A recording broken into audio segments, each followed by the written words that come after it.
عارفين اغنية زحمة يا دنيا زحمة؟ زحمة وتاهوا الحبايب. دي حياتنا، الاغنية دي بتوصف حالنا كل يوم. شوارع زحمة، حياة زحمة، وحتى دماغنا مليانة زحمة. كلنا بنعيش في زحمة، زحمة شوارع، زحمة شغل، زحمة تفاصيل يومية. لكن عمرك فكرت ان الزحمة الحقيقية مش حوالينا؟ الزحمة الحقيقية بتكون جوانا احنا، في دماغنا احنا. الافكار اللي ما بتقفش، القلق والخوف من بكرة، التفكير في اللي فات، والمسؤوليات الكتير اللي بتتراكم يوم عن يوم. ساعات بتحس انك حتى لو قاعد لوحدك دماغك زحمة، مش بتسيبك في حالك. بس خليني اقولك حاجة، احنا مش لازم نستنى الدنيا حوالينا تهدى عشان نرتاح.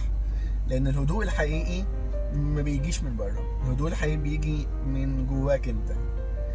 بانك توقف لحظة وتقول لنفسك كفاية كده.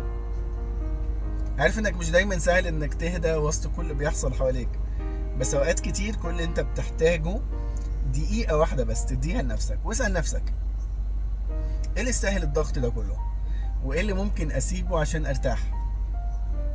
لان الزحمة اللي حوالينا مش هتنتهي، لكن احنا اللي نقدر نختار ان احنا نهدى من جوانا. نختار ان احنا ندي عقلنا وقلبنا فرصة ان هما يرتاحوا ولو لحظة واحدة بس. فما تخليش زحمة الحياة تخطف منك هدوءك، وافتكر دايما انك تستحق الراحة وتستحق السلام اللي جوه قلبك. لانك لما تهدى من جوه كل حاجة حواليك هتتغير. خليك فاكر ان الهدوء قرار، وانت تختار القرار اللي يناسبك، انك تهدى او ما تهداش. عارف الدنيا هتفضل زحمة، بس انت لما تعرف تهدي الزحمة اللي جواك، الزحمة اللي بره مش هتبقى بنفس التأثير. ودايما قول لنفسك وافتكر ان انا استحق الراحة، واستحق لحظة سلام داخلي، واستحق ان انا اعيش بهدوء مهما كانت الظروف. عشان كده خليك فاكر الزحمة بأغنية زحمة يا دنيا زحمة. زحمة وتاهوا الحبايب، فما تتوهش. ما تخليش الزحمة تاخدك، لان الزحمة مش بتخلص. لكن انت تقدر تختار انك ما تعيش في زحمة عشان ما تتوهش وسط الحياة، ما تتوهش في تفاصيل كتير ملهاش لازمة، ما تتوهش في تفاصيل تخليك ترجع وتقول يا ريتني ارتحت.